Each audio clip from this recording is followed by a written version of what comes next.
আমাদের এই দেশে শত্রু এবং মিত্র আমাদেরকে চিনতে হবে। রাজনীতিতে যদি আমরা শত্রু এবং মিত্র চিনতে ভুল করি, তাহলে আমাদেরকে আবার আবার দুঃশাসনের মধ্যে দিয়ে আমাদেরকে যেতে হতে পারে।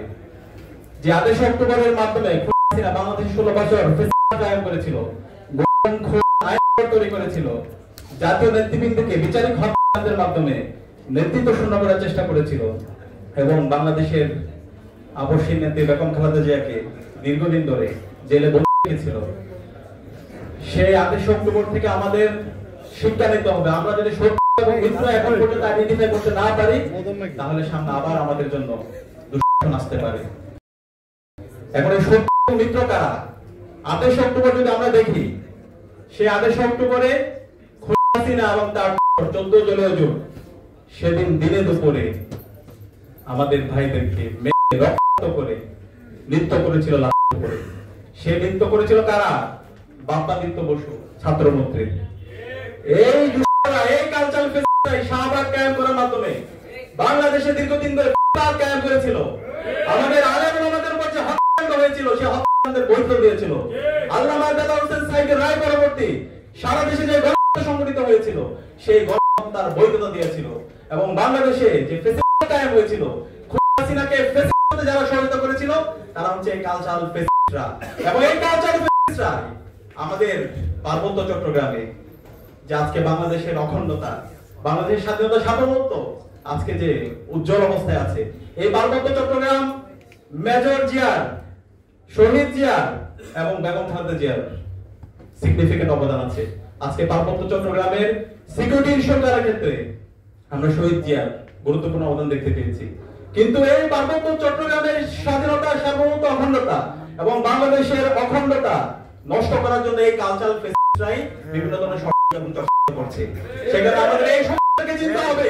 জুলাই বিপ্লবের পরে আজকে দেশের মানুষ আজাদী পেয়েছে, এদেশের বাংলাদেশপন্থী মানুষ আজাদী পেয়েছে। এই বাংলাদেশপন্থী মানুষদের মধ্যে বিভাজন তৈরি করার জন্য এই কালচারাল শক্তি আবার নতুন ভাবে ষড়যন্ত্র করছে। আমি সবাইকে অনুরোধ করব, এই 28 অক্টোবর থেকে শিক্ষা হচ্ছে এই কালচারাল ফেস্টিভ্যালের বিরুদ্ধে, কালচারাল ফেস্টিভ্যালের বিরুদ্ধে, মুজিববাদের বিরুদ্ধে আমাদের সবাইকে ঐক্যবদ্ধ থাকতে হবে। আমরা কি পারবো ইনশাআল্লাহ?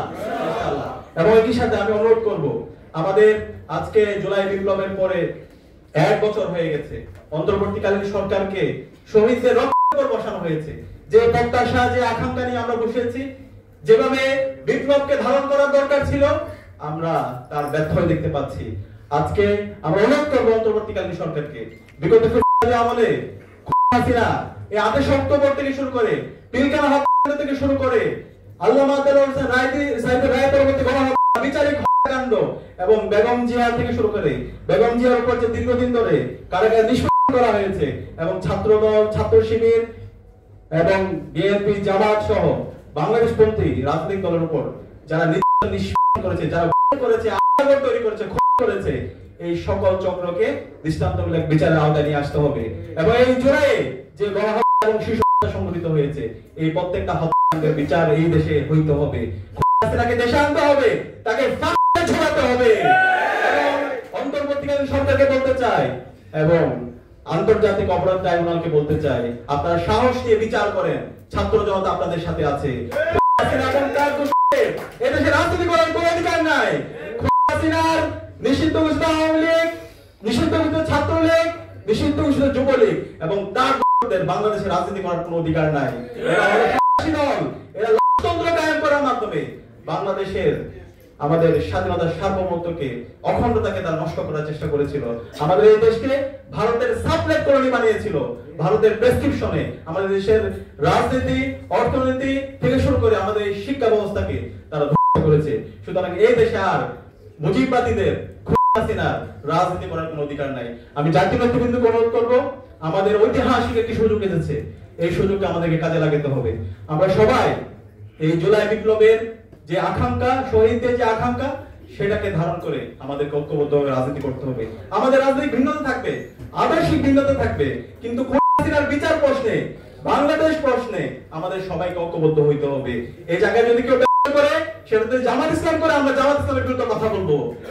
শিবির করে, আমরা শিবিরের বিরুদ্ধে কথা বলবো।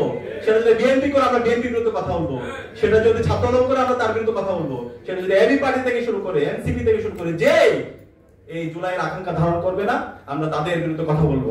আমরা অনুরোধ করব আমাদের এই ঐতিহাসিক সুযোগে আমরা যেন সবাই ঐক্যবদ্ধভাবে বাংলাদেশ প্রশ্ন ঐক্যবদ্ধ হয়ে আমরা সবাই কাজ করি এবং আমাদের এই ঐতিহাসিক সুযোগ 54 বছর পরে আমাদের এই বাংলাদেশটাকে একটা পূর্ণাঙ্গ ন্যাশন হিসাবে বিনির্মাণ করার জন্য এবং আমাদের এই প্রতিষ্ঠানগুলোকে শক্তিশালী করার জন্য আমরা যেন সবাই ঐক্যবদ্ধভাবে কাজ করি এবং বাংলাদেশপন্থী আমরা যারা আছি সবাই ঐক্যবদ্ধভাবে আগামী সুখী সমৃদ্ধ বাংলাদেশ বিনির্মাণে সবাই আমরা কাজ করি সে আহ্বান জানিয়ে